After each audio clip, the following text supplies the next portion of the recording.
ஆன்மீகம் ஒரு மனுஷனுக்கு தேவையா? ஸ்பிரிச்சுவாலிட்டி அப்படிங்கிறத நான் தெரிஞ்சுக்கணுமா?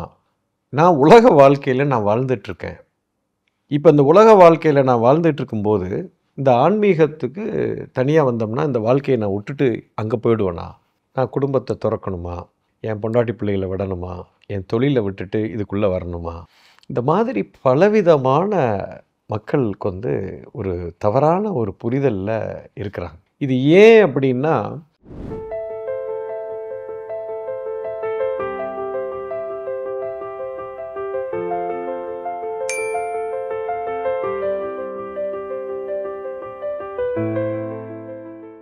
இது வெவ்வேறு காலகட்டத்தில் வெவ்வேறு விஷயங்களை நம்ம படித்ததுனால நமக்கு ஏற்பட்ட ஒரு ஒரு புரிதல் தான். இந்த புரிதல் ஒரு முழுமையான புரிதல் இல்லை. முதல்ல ஆன்மீகம்னா என்ன? ஸ்பிரிச்சுவாலிட்டினா என்ன? ஃபர்ஸ்ட் அதை புரிஞ்சுக்கோங்க. Spirituality is nothing but cosmic law, அதாவது பிரபஞ்ச சட்டம். பிரபஞ்ச சட்டம் அப்படின்னா அது சட்டம் மட்டும் இல்லை, it is a manual for each and every being in the planet. அதாவது இந்த பிரபஞ்சத்தில் இருக்கக்கூடிய ஒவ்வொரு உயிர் தன்மையும் அது எதுக்காக பிறந்திருக்குது, எங்கேருந்து வந்திருக்குது, அதுக்கு என்ன செய்யணும், அது எந்த வழியில் போகணும், அது எப்படி செய்கிறது, எப்படி செய்தால் இந்த பிரபஞ்சம் ஒரு முழுமையான ஒரு தன்மைக்கு போகும் அப்படிங்கிறத பற்றின ஒரு கம்ப்ளீட் மேனுவல்னு சொல்லலாம்.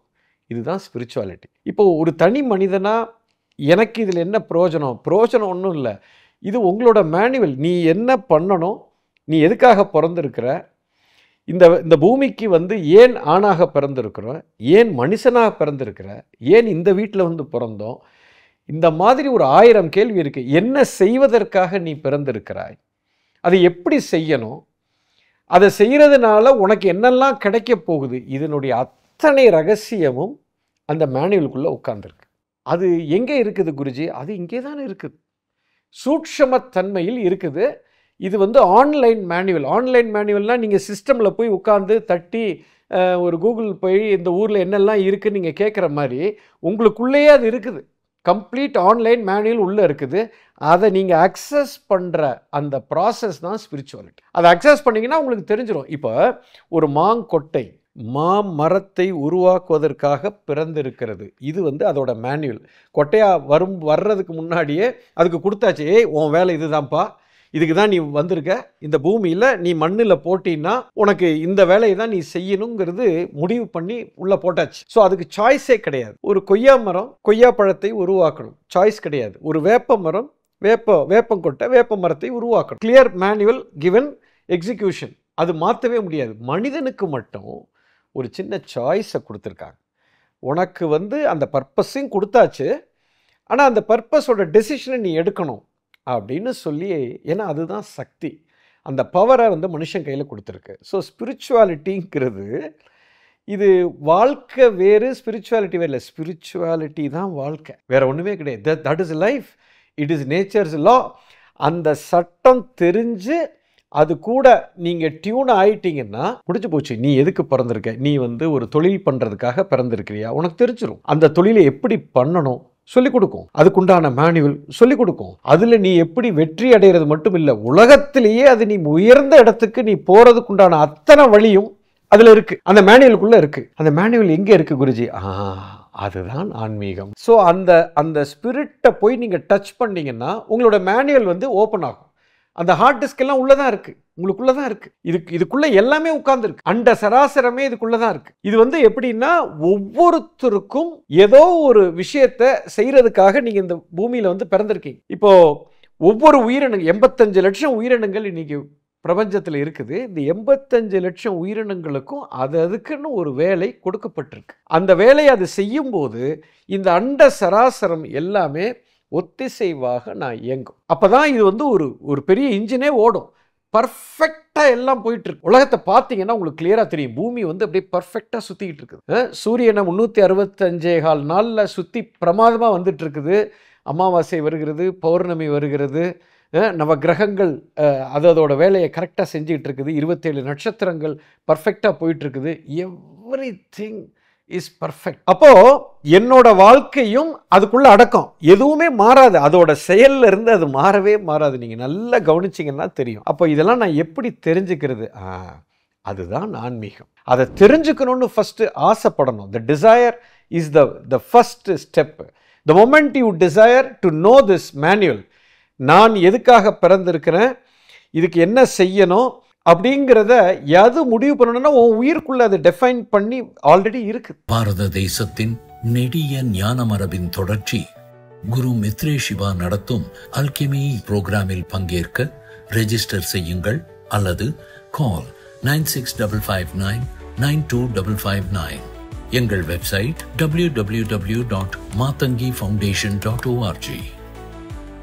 So the moment you decide to unfold that, அதை நான் தெரிஞ்சுக்கணும்னு ஆசைப்பட்டு உள்ளே இறங்கும்போது எல்லாமே வந்துடும். இது ஒரு காஸ்மிக் லா. இந்த சட்டம் தெரியாமல் நம்ம வாழவே முடியாது. எப்படி இப்போ ஒரு சமுதாயத்தில் இந்த சமுதாய சட்டம் தெரியாமல் நம்ம சமுதாயத்தில் நிம்மதியாக வாழ முடியாது. ஒரு கார் ஓட்டுறீங்க, அந்த கார்னால் அப்போ டிராஃபிக் ரூல்ஸ் தெரிஞ்சிருக்கணும், வாகன சட்டம் தெரிஞ்சிருக்கணும், அப்போ தான் ஆக்சிடெண்ட் ஆகாமல் என்னால் வண்டி ஓட்ட முடியும். ஒரு வீட்டில் இருக்கிறீங்க, வீட்டுக்குள்ளேயே ஒரு சட்டம் இருக்குது, எழுதப்படாத சட்டம். எங்கே சாப்பிடணும், எங்கே தூங்கணும், எங்கே எந்திரிக்கணும், எங்கே குளிக்கணும், எங்கே பூஜை பண்ணணும், எங்கே ட்ரெஸ் பண்ணணும், எங்கே வாகனத்தை நிறுத்தணும், எங்கே செருப்பை வைக்கணும், எங்கே துணிமணிகளை வைக்கணும், ஒரு சட்டம் இருக்குது. அந்த சட்டம் தெரிஞ்சால் தான் அந்த வீட்டில் நிம்மதியாக வாழ முடியும். அதே போல் இந்த பிரபஞ்சத்தினுடைய விதிமுறைகளை தெரிந்து கொள்கிற அந்த ப்ராசஸ்க்கு பேர் தான் ஸ்பிரிச்சுவாலிட்டின்னு பேர். அது தெரியாமல் மனுஷன் வாழும்போது நம்மளோட முழு திறனில் நம்மளால் இயங்கவே முடியாது. மனுஷனாக இருக்கிறவன் இன்னைக்கு பிரபஞ்சத்தில் இருக்கிற ஒவ்வொரு மனிதனும் 850 கோடி மக்கள் இன்னைக்கு ஜனத்தொகை இருக்குன்னா, சராசரி மனிதர்கள் அத்தனை பேரும் 1% தான் தன்னுடைய முழு திறனில் வேலை செய்கிறதா இன்றைக்கி விஞ்ஞானம் சொல்லுது. Science is saying, not my words, science has declared today. அப்போ 99% என்னுடைய முழு திறனை நான் வெளியே கொண்டு வரல. எதுக்காக வெளியே கொண்டு வரலன்னா, பிரபஞ்ச சட்டமும் த காஸ்மிக் லா அதிலிருந்து நான் விலகி நிற்கிறேன், அந்த சட்டத்திலேருந்து நான் விலகி நிற்கிறேன்.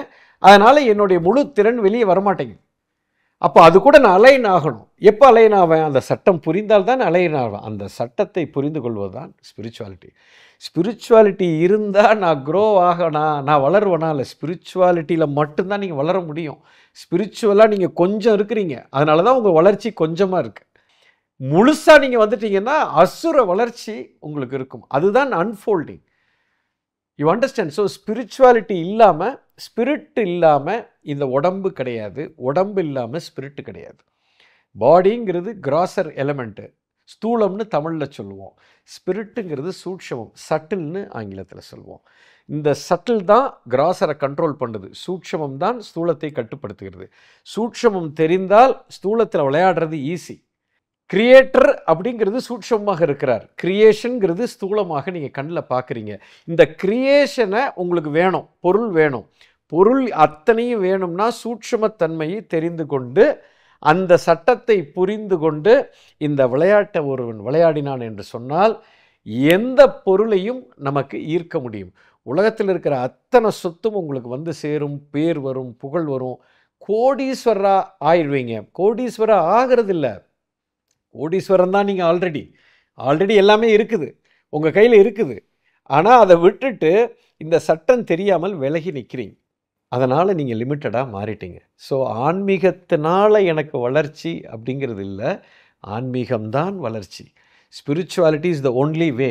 It is not one more way. That is the only way a person has to live, a person has to grow. You understand? இது குடும்பத்தை விட்டுட்டு போகணும், சன்னியாசி ஆகணும், இந்த சொத்து பத்தெல்லாம் துறக்கணும் அப்படிங்கிறது கிடையாது. இது சொத்துகளையோ பொருள்தன்மையை நான் பயன்படுத்துறதுல எந்த தவறும் கிடையாது. நிறைய பேர் தவறாக புரிந்திருக்கிறார்கள். நீங்கள் எல்லா பொருளையும் பயன்படுத்தி கொள்ளலாம், துறக்கணும்னு அவசியம் இல்லை. சொந்தம் கொண்டாடக்கூடாது, பொருட்களை சொந்தம் கொண்டாடக்கூடாது. எப்போ நீங்கள் சொந்தம் என்னோடதுன்னு நினச்சிட்டு பயன்படுத்தாதீங்க. பொருள் கிடைச்சிருக்கு, பயன்படுத்து. உங்களுக்கு இன்றைக்கி ஒரு நல்ல கார் வச்சுருக்கீங்க, வீடு வச்சுருக்கிறீங்க, வாசல் வச்சுருக்கிறீங்க, உங்களுக்கு நல்ல குடும்பம் இருக்குது, கணவன் மனைவி குழந்தைகள் எல்லாம் இருக்குது. இது எல்லாத்தையுமே நீங்கள் வாழலாம். எந்த பிரச்சனையும் இல்லை. ஆனால் எப்போ உங்களுக்கு பிரச்சனை ஸ்டார்ட் ஆகுதுன்னா, இது என்னோடது அப்படின்னு நீங்கள் எப்போ முடிவு பண்ணீங்களோ, இப்போது இயற்கை சட்டத்துக்கு எதிராக போயிட்டீங்க. இதுவும் தப்பு ஒன்றும் கிடையாது. நான் அப்படி வச்சுக்கூடாதா? நான் ஒன்றும் தப்புன்னு சொல்ல. அது இயற்கை சட்டத்துக்கு எதிரானது. அப்போ என்னோடது அப்படிங்கிறத எடுத்துட்டு எல்லாத்தையும் யூஸ் பண்ணுங்கள். அதை தான் மக்கள் என்ன தெரில தப்பாக புரிஞ்சுக்கிட்டாங்கன்னா, இதை நான் பயன்படுத்தக்கூடாது, எல்லாத்தையும் விட்டுட்டு நான் காட்டில் போய் உட்காரணும். Spirituality is not about leaving anything. Spirituality is about leaving the ownership, not the property. பொருளை நீங்கள் திறக்கணும்னு அவசியம் இல்லை. சொந்தம் கொண்டாடுறதை நிறுத்திட்டீங்கன்னா எல்லாத்தையும் விளையாடுங்க. எதெல்லாம் கிடைக்குதோ எல்லாத்தையும் அனுபவிங்க, எல்லாத்தையும் பண்ணுங்க, எல்லாத்தையும் முதல்ல சம்பாதிங்க, ஜாலியாக அனுபவிங்க. இப்படி ஒன்று இருக்குன்னே அவங்களுக்கு தெரியாது. ஸ்பிரிச்சுவாலிட்டியை ஏன் எனக்கு தெரிஞ்சுக்கணும்னு ஆசை வரல அப்படின்னா 2 காரணம். இப்படி ஒரு சட்டம் இருக்குன்னே யாருக்கும் தெரியல. ஏன்னா யாரும் நம்மக்கிட்ட சொல்லலை. இப்போ வாகன சட்டம் இருக்குன்னு ஒருத்தன் சொல்கிறான். ஓகே, அரசியல் சட்டம் ஒன்று இருக்குது அப்படின்னு ஒருத்தன் சொல்கிறான். இப்போ உங்கள் வீட்டில் நீ எங்கே சாப்பிடணும், எங்கே குளிக்கணும், எங்கே தூங்கணும், எங்கே சமைக்கணும்னு உங்கள் அம்மா அப்பா உங்களுக்கு சொல்லி கொடுத்தாங்க. அது மாதிரி இதை யாரும் உங்ககிட்ட சொல்லலை. அடுத்த கேள்வி, ஏன் எனக்கு இதை சொல்லலை? சொல்லியிருந்தால் எனக்கு தெரிஞ்சிருக்கும் இல்லையா அப்படின்னு நீங்கள் கேட்கலாம். ஏன் இதை சொல்லலைன்னா, இப்போ நீங்கள் சமுதாயத்தில் இருக்கக்கூடிய சட்டம் எல்லாமே மனுஷன் உருவாக்குனது. மனுஷனாக உருவாக்குனதை தான் உங்களுக்கு சொல்லி கொடுக்கணும். ஆனால் இது கடவுள் உருவாக்கி வச்சிருக்காரு. கடவுள் உருவாக்கி வச்சதை கடவுள் உங்ககிட்ட சொல்லக்கூடாதுன்னு இல்லை, உங்களுக்கு ஆல்ரெடி ப்ரோக்ராம் பண்ணி அனுப்பிச்சி விட்டுட்டார். அந்த ப்ரோக்ராம் எங்கே இருக்குன்னா உங்களுக்குள்ளே ஸ்டோர் ஆகி இருக்குது. அதை நீங்கள் அக்சஸ் பண்ணிங்கன்னா, தொட்டிங்கன்னா அந்த ரூல் எல்லாம் வெளியில் வந்துடும். அதனால் உள்ளுக்குள்ளே ஏற்கனவே இவனுக்கு போட்டாச்சே, இவனுக்கு எதுக்கு நான் சொல்லித்தரணும்? இப்போ நீங்கள் சமுதாயத்தில் பார்க்குற சட்டம் உங்களுக்கு உள்ளே போடலை, அது மாறும். இப்போ நீங்கள் வாகன சட்டம்னு ஒன்று இருக்குது.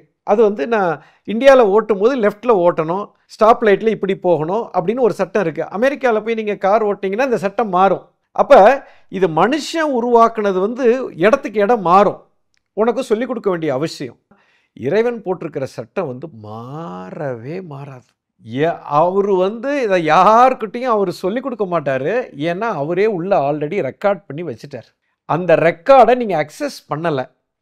அதை எப்படி அக்சஸ் பண்ணணுங்கிறதுக்கு தான் ஒரு குரு தேவைப்படுறாரே தவிர, குரு உங்களுக்கு சட்டத்தை சொல்லிக் கொடுக்க மாட்டார். குரு சட்டத்துக்கு பனிஷ்மெண்ட் கொடுக்க மாட்டார்.